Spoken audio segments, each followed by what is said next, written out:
So today I'm joined on stage by two fantastic panelists. Maria rhymes with Scotch. Gotch is the president and CEO at the Partnership Fund for New York City.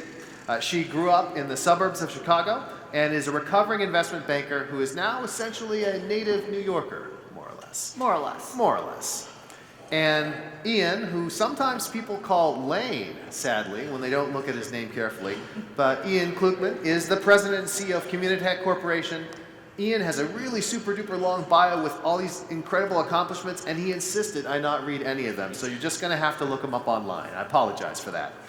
So today we're really talking a lot about how do you do development, and what's interesting about Communitech and partners is you have two very different approaches. So I thought we might just start with the guidelines, the basics. How do you think about this kind of development? What are the things that you do to have an impact? So I'll give a quick background on the Partnership Fund because we are very local. So it is a pool of capital that was raised about 20 years ago by Henry Kravis. We are all corporate funded, and we have a mission to create jobs in New York City. And we are part of a group called the Partnership for New York City, which represents the CEOs of the 300 largest employers. So we are really of and from the corporate sector, and we're about trying to partner with government, hence the original name of Partnership, to try to make New York City a place where economic activity happens, jobs are created, and also we focus on revitalization of low-income neighborhoods. And so I bring to the table an extremely local and targeted and focused sort of mindset and thinking, which one could say in this political environment is really a good thing. Enjoy that. But I guess to answer your question then, this may be obvious, but like you start with what you have. So, and you want to then build from that. And if you look at some of the activities that we've been involved in, that we focus on, we're always thinking about what do we have and what are we missing and what are the things that you can do and the tools that you have as part of what you have to help go after the things that are missing. And sometimes it is getting stuff that's already there to work a little bit better. And other times it is you got to get it from outside and bring it to New York because it's not there as much as it could be. And what do you have locally that will be like a honeypot, if you will, to bring the things that are missing to the local environment? So it's really a kind of a broad-based assessment, but at a very fundamental, easy level, it's what do you have and what are you missing? Now, I find that really interesting because I've heard that New York is a pretty big place, right? A pretty big city. What are the things that New York is missing that have to be imported? So actually New York is an extremely small town. When I need to meet and talk to people, they often will appear in the subway car when I'm getting in. And so I find that I'm like, you just might as well return my phone call because I'm going to run into you on the street. So although New York is like a massive city, it actually certainly from the tech community and the business community, there's a smallness to it, which is very interesting. And there's also this, because we are a little bit, we're definitely a much newer tech sector than other places in the United States. There's definitely a sense of paying it forward in the tech community so that people are willing to be helpful to others. And so what's missing in New York is the full breadth of technology. So in particular, we are missing life sciences. We have deep biomedical research at our universities, but we don't really have a biotech sector in New York, so that's one thing that's missing. I was very interested to come up here for this conference to learn about what you're doing in quantum, because that is, again, we have pieces that are going to be interesting, but like we're lacking kind of core research that we think can pull that together. And then not just in New York, but sort of across the tech sector. Diversity is lacking in the tech sector. And so that's something that we think about and are starting to put and try to think about what we can do proactively to try to fix that. Now, Iain/Lane, you're from Waterloo, Kitchener. Your office is 6 minutes away. You have exactly the same problems as New York City, presumably. Absolutely. Actually, yes and no is the answer. And going back to sort of some context for who we are and what we're doing, we are really a creation of the culture of this community. It was 20 some years ago when a bunch of CEOs got together and said, we need some spackle. There's some gaps, there's some cracks that we need to be filled. And there's a whole bunch of issues that we're facing, whether it's talent or capital or the brand or customers, that we think that collectively we can solve far more efficiently and better than we can individually. And that's not dissimilar to a lot of the other stories. We're a small town. We're 500,000 people in this community. We have created, as Art Mesher pointed out, we've created some of the largest, not only tech companies, but companies in Canadian history. So we are a remarkable and yet ambitious community. But we do so in a little bit different way. I mean, much of the way that we approach things is around this sort of notion of collaborative capitalism. Not only do I want to build a successful business, but how do I help you build your business at the same time? And I think a lot of this goes back to sort of the history of our community and where we came from. We were the major, sort of first major settlement off a major transportation route, and so we had to help each other. We had to figure out how we could gang up together to take on the world, and I think that culture still remains. That culture, we call it collaboration, but I think that it's bigger than that. And then what do we do? Really we focus on sort of two big things simultaneously, and one of which is we are big believers in the notion of ecosystems and cluster theory. We didn't create it. It's been around for years. We've been many different kinds of clusters in this community over the years. We were a significant leather cluster. We tanned hide. We made skates. We made boots. We made saddles. Our forces. And so tech and this notion of cluster is something that's akin to how we get things done. It is the how, and it's something that we have built into our DNA over the long period of time. And so really from that, that's the big piece that we pay attention. And the other thing we do is we're very practical, pragmatic on the ground. How do we help people with very specific issues they're facing on a daily basis? Now, speaking of clusters, one of the things that we discovered when we were chatting before coming on board is that the three of us actually share an interesting distinction that's quite relevant to Waterloo. And I wonder if you could reach into your pocket for a second. You didn't bring it? Darn it! We had this great prop all set up. It turns out that all three of us are actually loyal BlackBerry users. How often do you see that on the stage of a tech conference, huh?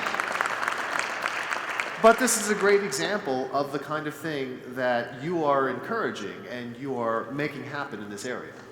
Yeah, I mean, I think that, I'm a big believer that, not only is it you dance with the one who brung you, I think you need to get behind companies in a significant way, in every way you possibly can. If we want to have really successful global companies, then we need to stand behind our companies, not just helping them start and grow, but, in every aspect, including being customers and supporters and investors. Can I just ask a question? Just given the difference in the scale of the two places we're coming from, how much of the interactions up here take place because people are sort of organically bumping into each other, as opposed to having to do explicit convenience? I think it's both. I mean, I think that it's easy to do this. There's something magical about small cities because they're big enough you can get your arms around, but they're also they're small enough you can get your arms around. They're big enough, though, that remarkable things are going to occur in them or can occur in them. And so I think, as we have thought about engineering a successful ecosystem, there has been a natural, occurrence of people bumping in and helping each other. But we've also invested significantly in trying to engineer density, especially early on when density didn't exist. And we did that through things like convening, but we also did that through actual physical real estate and buildings. So because we know that density and hyperconnectivity are central to building a successful ecosystem.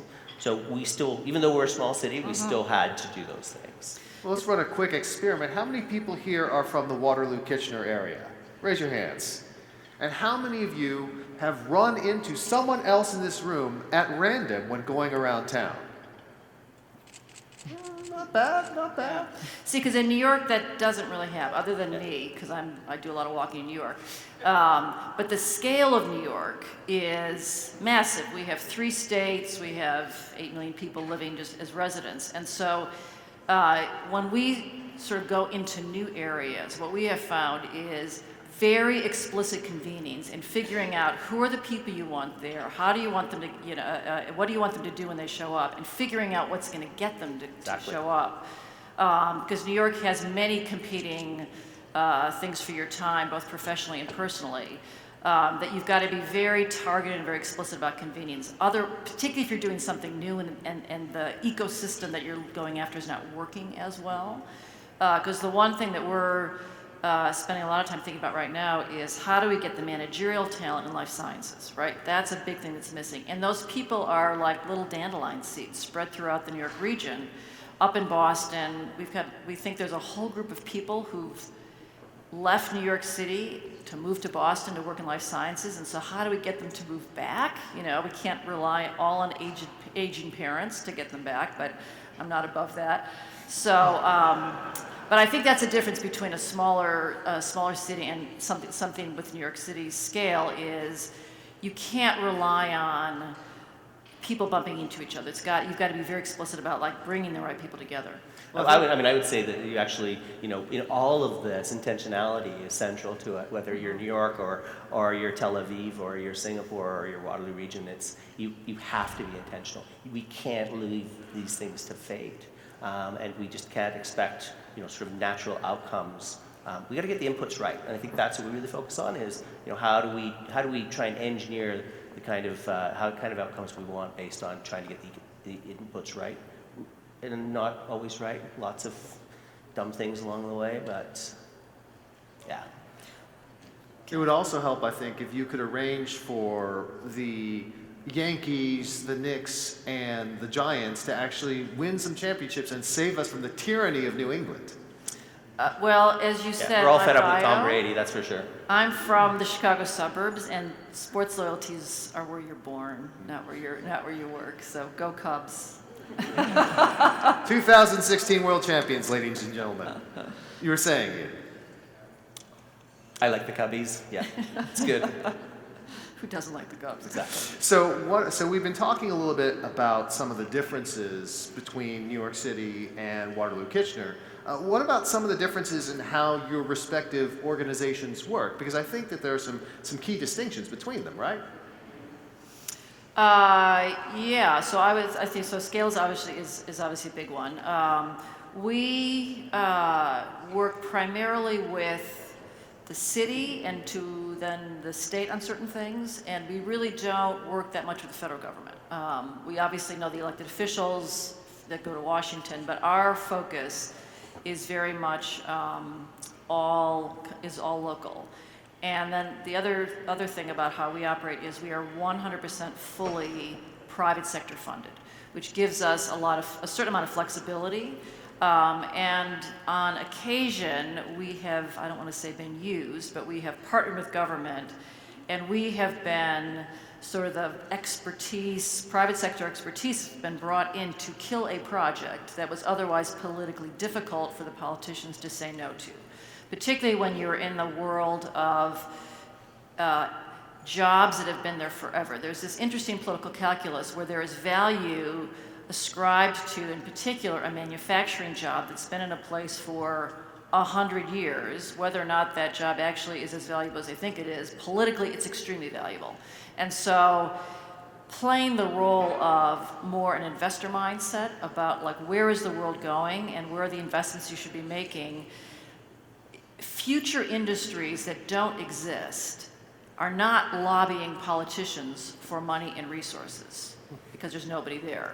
And so that's sort of a role that we will play is we're sort of lobbying on behalf of the unborn industries in New York that we want to come and we want to succeed. Because the people that are currently in, particularly the older entrenched industries, have a lot of money, or they have lobbyists, and so they're well represented in the political calculus around where should government be allocating funding. It's the new stuff that sort of needs a voice, and I think coming from outside government, that's a very interesting role that we've been able to play, is to make the case backed up by expertise and the kind of where is the private sector investing its dollars to make the case for government to then do something alongside them. And I think it's really important just to summarize that and say, I think you have to encourage the future rather than enshrining the past. I mean, that I think is what you're coming in and trying to do. Yeah, I mean, I think, listen, the past is that first part of how I answer the first question, which is that's what you have, right? So those are your assets. The present and the past are your assets. But the trick is figuring out how to use the assets and grow them and help them morph into where the world is going as opposed to where the world has been. Now, Iain, I think you have a slightly different approach. You're a community as opposed to a fund. Talk to me about how that plays out. Yeah, so I mean, we're a public-private partnership, so we are fortunate that we have investors from large corporations, small organizations, federal government, provincial government, municipal government. But it's always been since the very beginning this notion of, how can we bundle a pot of money together whereby we can, have it, increase the impact by some multiple, whether it's 5 or 10 or 20%. Or 20 times.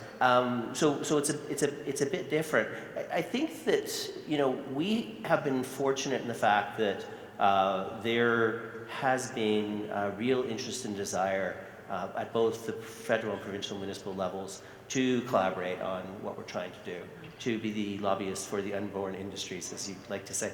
And so there's been a ready and willing partner for us to do these kinds of things. And we've also just, had the fortune of the fact, and I do spend time talking to counterparts outside of Ontario and Canada, but it is different elsewhere. But we've been very, very fortunate in the fact that our investors, whether they were private or public, who came along, didn't, really worked hard to make sure that we had alignment on what we were trying to achieve, and that we were not going to be compromised in what we were trying to do by taking money from whether it's a large global technology company or whether it's the government of Ontario.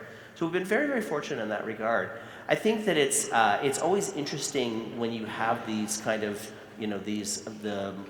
sort of multiple different flavors and types of investors involved in an initiative, because at the end of the day, we have to find currency and value proposition that's meaningful to all of them. And certainly to, business is always looking for a certain kind of ROI. They're looking for certain kinds of outcomes. Government's looking for a different kind of ROI and outcomes as well. And so the challenge always is in how do we make sure that we're relevant and valuable to all of them without compromising what we're trying to achieve. It's a complicated world. Now, how many people in this audience are either founders, CEOs, or future founders? So a fair number, decent numbers. These people are your customers, right? They're going to come to you and you're going to help them. What are the kinds of things that you do to help the people in this room who are starting and growing companies?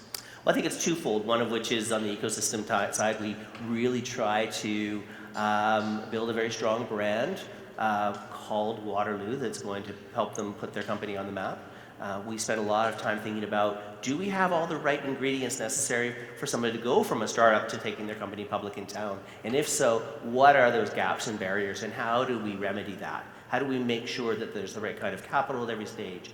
We've got the right kind of relationships with customers, and that we've got the kinds of skills necessary for people to start and grow their companies and get them to scale. And then the other thing we do is we do very hands-on work as well. So we have, 12 or 1,300 active clients on any given day, and we are helping them with the specific things they need. They need to hire somebody, they need to raise some capital, they need to, build a cap table, they need to put together a term sheet, whatever the case may be. So we do this combination. It's interesting. We do stuff at the very high level and macro, and we do stuff at the very hands-on and practical. So New York is now, after less than 20 years, the second largest tech sector in the world, as measured by venture capital dollars invested. So we're no longer doing things more generally in tech because we don't need to do that. We declared victory and moved on to the other things. So if you're a B2C entrepreneur or a more general enterprise entrepreneur, there's plenty of money in New York. We don't need to work on branding. We have the media industry that does that very nicely for us. So where we can be helpful and where we target, again, are very much in the gaps. And so we currently are focused on fintech, advanced manufacturing, life sciences, and transit tech. And in each of those, I can go through, I don't think I'll do it on stage, but I can go through and tick off an asset as well as a problem that we're trying to solve. So, and we do something different in each of those. We, in FinTech, run a program called the FinTech Innovation Lab, which is targeted at B2B companies or B2B2C FinTech companies. What we're trying to do there is make New York City a leading center for fintech by leveraging the fact that we have the most customers in North America in a very tight geographic area. And so that is a very much of a hands-on approach. It's a program, it's structured like a 12-week accelerator program, and what we're doing there is leveraging our very interesting set of corporate relationships in the financial services sector for the benefit of a B2B company. Because although you write books about how to scale companies, I'm guessing they're not B2B fintech companies selling to big banks. Because in the history of time, that's never happened fast, or almost never happened fast. And then you actually saw the CEO of one of our wonderful portfolio companies in the previous panel. So we were very instrumental in getting the new lab advanced manufacturing cluster project up and running. And then in life sciences, the range of things that we've done there is pretty vast. And so that's really about a combination of money, access to the right resources in town. So we are, we don't have a, like, go to our website, here's the menu of the 10 things you can get from us. We're much more targeted. We're much more like, where are the gaps? And I think it's just a function of kind of the, where the different markets are today. Well, as you fill the gaps, you find new gaps to fill. Exactly. Yeah. Makes sense. Well, and I think it's key. I mean, that's really key for organizations such as ourselves to be successful is to make sure we're not trying to solve a problem that's already been solved. And it's easy to do. But the idea around and I think that when people think about ecosystems, I think they inherently understand the fact that these things are dynamic and they're messy.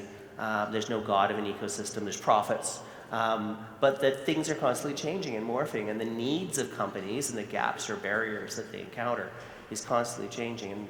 And I think that when we see organizations such as ourselves that have not been successful over the long term, it's because they've failed to stay current with what is actually happening and the shifts and changes and the maturing of the ecosystems and the needs, because you have to be paying attention to that stuff. Otherwise, you're not relevant.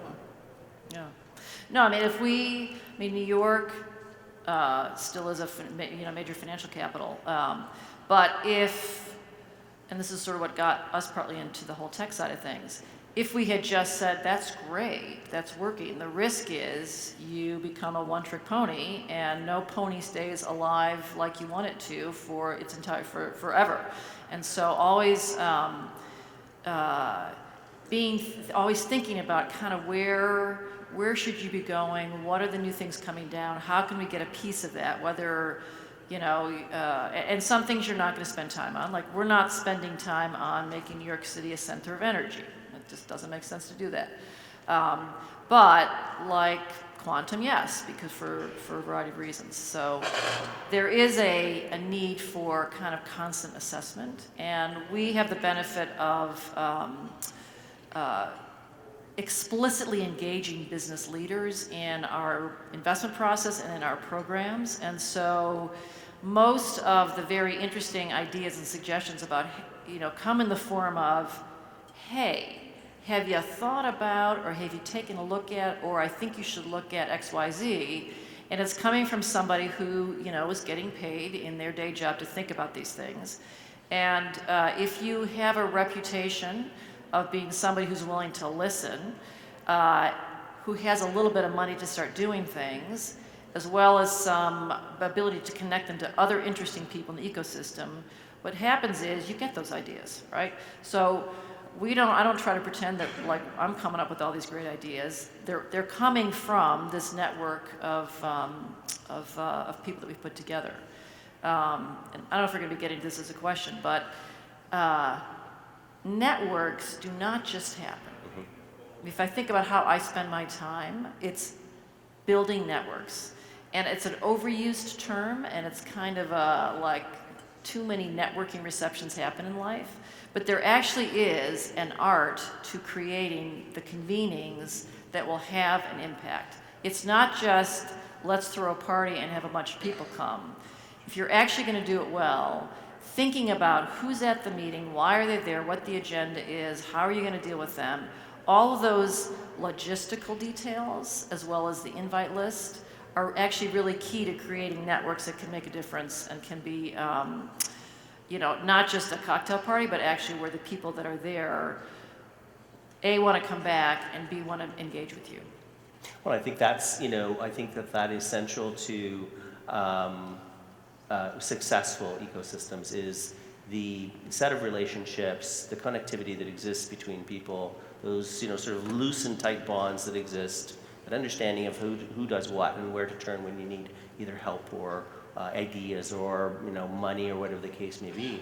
But I think you're absolutely right. I mean, it is a bit of an overused term, and it tends to, it sort of creates a picture of something that's not very savory. But the notion of, how do you strategically convene and connect people is central to this. And even our own organization, we were founded by a group of people who got together. They're all CEOs. They got together on a monthly basis to help each other. And then from that, we created these communities of practice. They're called peer groups, and they're based on job title. And basically, it's how do we get all the people who have the same focus and the same jobs from different companies together. And so it's not just relationships at one level, it's relationships at every level. And if you can get to that point, then you start to get to a hyper-connected community in which that's when things really start to function efficiently. So do you let your CEOs delegate attendance at certain meetings? No, you have to have that job title to get into the room. So CEOs can't show up at our HRNet group, for example, because there was our HR people. Right. So, it's about, the discrimination in the best sense of the word as to who's in the room. So that's a little secret about, for those of you who want to build ecosystems, is you spend a lot of time saying, no, I'm sorry, you cannot send that person. And so you learn to say that in a very nice way, but being hyper-conscious about who is in the room, and it just is sort of a rule in life, which is if you have a meeting and you've got a couple senior people and a lot of junior people, that is the last time those senior people are coming to that meeting. Last time. They're going to send a delegate. It's neither good nor bad, it just is. And so being able to keep senior engagement is a really critical thing when you're thinking about building ecosystems. It's critical because of the resources those people control, of the clout that they have, of the position they have, and the balance of accessing their time when you need it in a highly efficient way, so that you can get sort of their input, their attention, and their and then get access to the resources in a streamlined way is really critical to, I think, probably for both of us, the work that we're trying to do. But there is definitely an art to this pulling together of and working with that level, both elected officials, I assume, as well as on the corporate side. Well, let's try to do some connecting right now. We have here assembled a room full of CEOs, founders, government officials, and other folks like that. You guys are doing great work. Are there any challenges that the people in this room could help you with so that they know what to connect with you on after this panel ends? You want to go? Oh, you got everything? Everything's good? No, you want my list? So, if you are an experienced life sciences entrepreneur and you want to think about coming to New York City, I want to meet you. We are in number 2, as we are in early days looking at the quantum space. We have some very interesting pieces in terms of your probably target customer base of early users, financial services and pharma. And so we are a little bit lacking in the academic side. So star faculty that want to move to New York City. I know I'm not supposed to be recruiting, but Open up a here can was of like- worms. you asked. And then I guess the third thing I'll say is, in addition to the FinTech Innovation Lab, we run a program with our local public transit system, the MTA, called the Transit Tech Lab, because we have a crisis in New York in public transit. So we are looking for very sort of interesting companies for both of those programs. So if you are a B2B fintech company and want to access the US market of financial services firms, we are a very interesting entry point. And then if you have a technology that could be used in our subway to make it more efficient, more consumer friendly, again, would love to talk to you because we have set up a way for entrepreneurs to engage in a way that does not include brain damage, we don't think, with the public regulated entity that is the MTA in New York, and they are with us actively looking for new technologies. I mean, I think that what I would ask of people is that people understand the role that they play in building a strong technology industry here in town and across the country, and that it really does require a different kind of social contract where there's, it's not just about, as is the case with anything, you can't just have one organization or one person who's there to solve all the problems. We each need to figure out what is our contribution that we need to make. How do we surface issues or problems or gaps or barriers? And what can we bring to the table that could help someone else in the community? Because I think that's the only way that we're going to be successful is if we can mobilize, every person in this region to be thinking about what's my contribution. And you might say, well, I work in government, or I work for the municipality, or one of our many municipalities.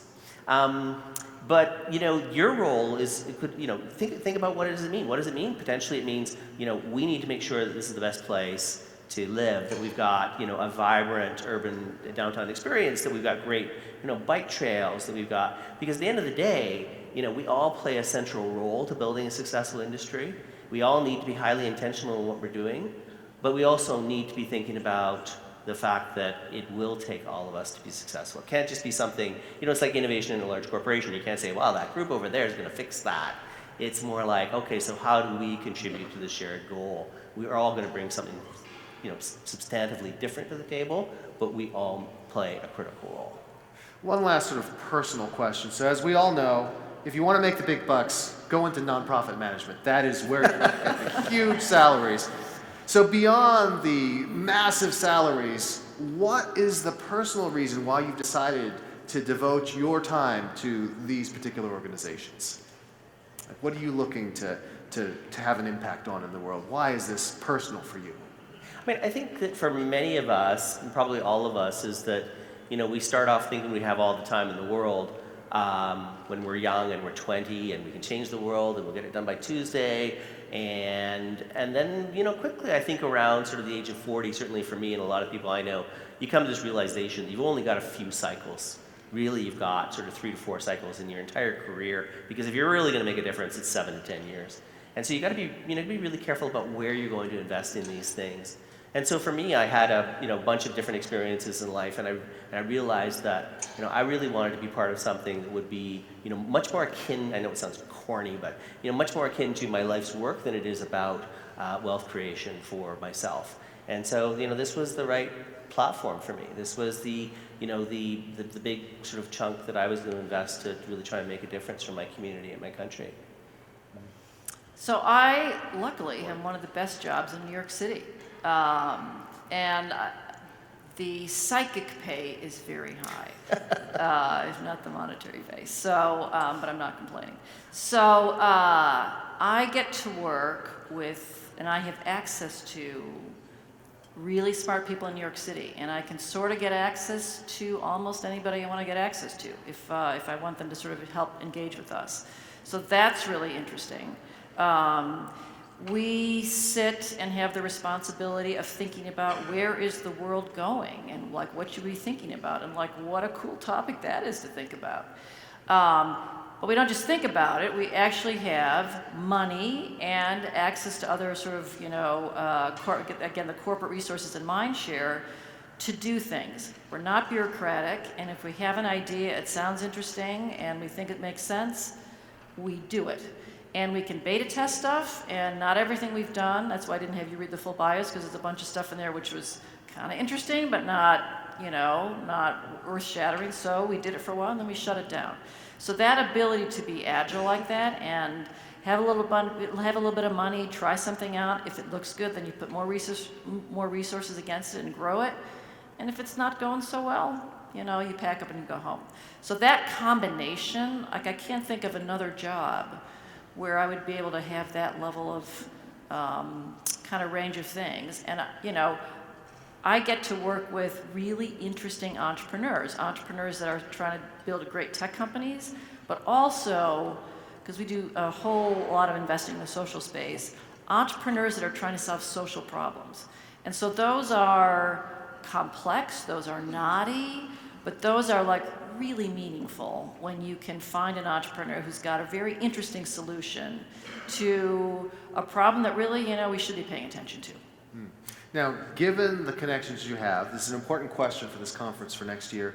Will you be able to get Beyonce and Jay-Z to come and speak next year? We don't do media. I tried, guys. I tried. So now let's go ahead and we're going to open it up for questions. We've got the microphones hanging out to the audience. While everyone is getting ready, I will just pimp my particular panel at 2:15 today, upstairs on the 3rd floor, all about rapid scaling. So if you're interested, please come check it out. I don't want to be alone by myself. Connor, have we got a question? Yeah, Maria, you said you have a transit or maybe a mobility problem in New York. We do have a huge one in Silicon Valley. Mm-hmm. So is it unrealistic to expect that you could reach across the country to Silicon Valley, bring the smartest people together in New York and San Francisco and the Bay Area and solve some of the transit problems? Or do you want to focus locally and give up on trying to make that kind of connection? So the answer is a grand convening like that. I don't know that we would do that. We're trying to think more. The markets are different, right? So the little bit of time that I spent on the West Coast in the mobility circles, it's all about the autonomous vehicle, right? Like that seems to be where a lot of the money and the activity's gone. In New York City, if you took every car off the road and you made it only autonomous vehicles, and you shut down the subway, you could not possibly move the people of New York with that technology. So public transit is like, and that's what we're focused on, is the public transit side of things.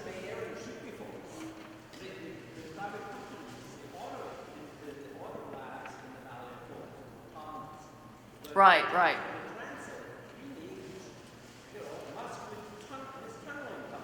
That's a really complicated political question. Is how do you get a car-driven society to focus on doing public transit? So we're trying to take I think there are elements. So there are things that are happening in California that I think are interesting that could be applicable to, say, to the bus networks in New York. When we went to the market with 2 questions: how do you make buses move faster, and how do you do predictive analytics on the subways? And we got a much richer set of applicants going after the bus problems. And we think it's because people are taking things that are happening in autonomous vehicles and thinking, well, I could do it in the bus. Whereas, the subway is its own very difficult, harsh environment. It doesn't have Wi-Fi, it doesn't have GPS. But I think longer term, your point is well taken, which is people are moving to dense urban environments, and the transit, the grand mobility vision is data's going to connect all aspects of it. And I think what's so interesting about what we're doing is, in any dense urban environment, the public transit system is going to sit in the middle of all those other pieces. It's going to have to by definition. But right now, to have a productive dialogue between a small emerging startup company and a regulated entity, they operate in completely different ways. And so we're trying with our Transit Tech Lab to find specific technologies for the MTA to use today. But I think what we're doing, if we get it right, is we're creating the mechanism by which startups that move at their pace and are all about innovation are able to even interact with, in a productive way, a regulated, publicly run transit system. Because if we're going to get to the grand vision mobility, that all has to be connected in a way that doesn't drive everybody crazy. Next question. Maria and Iain, thanks for sharing your insights into how to create partnerships for entrepreneurial ecosystem success, because I think that's what you're doing, isn't it? This is all about entrepreneurship. But my question is, if you would look back on your job, let's say 5 or 10 years later, what would be your ultimate measure of entrepreneurial ecosystem success? And to help you a bit, would that be creating the best conditions for entrepreneurship or solving societal challenges? And not both. Well, I mean, I think that there's an obligation for us as we, back to this notion of social contract. I mean, I think that we need to be thinking more and more about not just can we build things, but should we?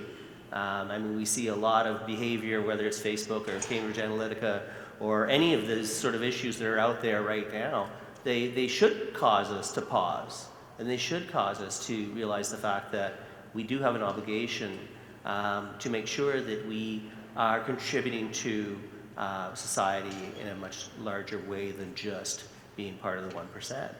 And I think that there's a growing recognition of that. I mean, the valley is the valley. It's out there, and it's good that it's there. But we should stop worshiping it, and we should stop trying to emulate it, because A, it's very difficult to do so, and B, I think there's things that we've learned from the valley that we should try and do differently. And I think when you look at things like, if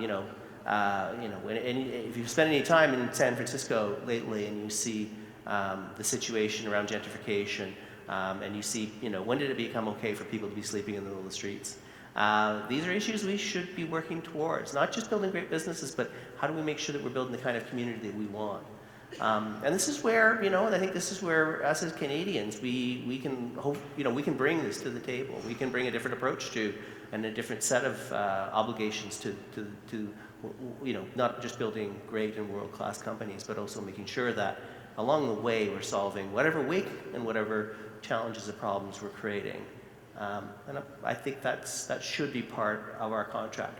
When we build great entrepreneurs, we have to start early in helping them understand that they do have this obligation. And it doesn't mean writing big checks out the gate, but it means thinking about, how do they contribute from day one, and how do they make sure that they are bringing the right kinds of values to the kinds of things that they're building and the way that they're operating their businesses. And because this is a very important topic, I will be presenting a framework for responsible scaling at 2:15 on the 3rd floor. Connor, we've got a question over there.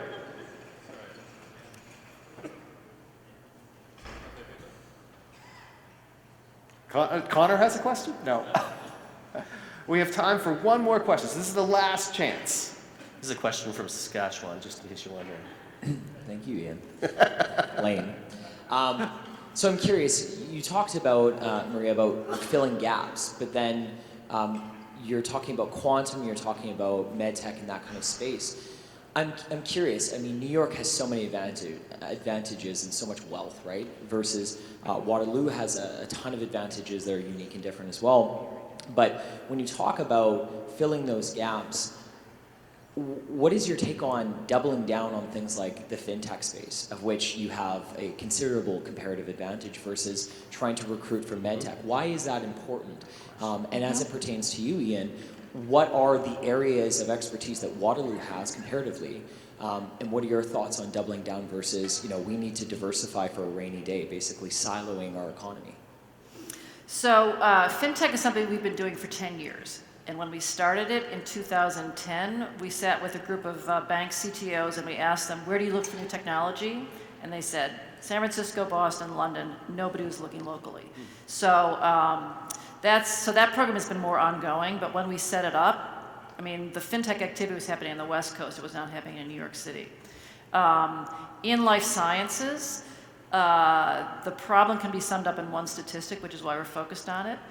So for every dollar of federal funding for biomedical research, which comes from the NIH in the US, so for every dollar of NIH funding that the state of Massachusetts gets, the venture community invests between $1 and $1.26. In New York State, for every dollar of NIH funding, the private sector invests between 3 and 12 cents. We're not even close. And New York State is the 3rd largest recipient of NIH dollars. So what that says is, as a sort of tax-paying community, we're subsidizing the nonprofit academic institutions because they don't pay taxes. And yet, when their technology is ready to be spun out and commercialized into tax-paying companies, it goes somewhere else. And so you've done all that subsidy as a society, an economy, and you're not getting the benefit of it. So that's why we're focused on medtech and life sciences. And for us, I mean, we really look to see where there's momentum. We don't try and start from scratch and say we should build a great pharma community here or a biotech community here, because we just, back to where Maria started, which is, what are the assets you have? And so we look for the assets we have, and we look for where there's, something emerging or some area of momentum, and we'll get behind that. Obviously, in this community, we're big into quantum, strong emerging machine learning. So there's a fair number of the disruptive technologies that we're going to get behind, and then there's some specific areas that it just would be silly for us not to. Obviously, anything associated with insurance and insurance tech from a fintech perspective makes sense, just because we have critical mass of insurance companies in our community and that talent, that market access. But really, I think part of it is just being ready and nimble to say something's emerging. Mostly lately, we've seen just a ton of med tech companies coming out of nowhere, and so all of a sudden it's like, okay, giddy up, we need to figure out how to get behind them. Awesome. Everyone. Can I just I'm going to close with a kumbaya comment. Got it. I wasn't sure what you were saying. Oh, yeah. You have to wrap up. Yeah, no, Chris, no, I want to say something. One last thing. So Quite sure. I will apologize for the little bit of recruiting that I did for New York City, but I can't help myself. But I will close by saying that the juggernaut, as we think about economic development, the juggernaut is obviously Silicon Valley. Mm-hmm. And so part of the reason why I came up here is I think there's some potentially interesting possibilities in collaboration between sort of our two areas as sort of a balance to what's happening on the West Coast. So anyway, happy to talk to anybody who's interested in following up on that. And I love New York. Yeah, there you go. Fantastic. Ladies and gentlemen, please, big round of applause for Maria and Iain.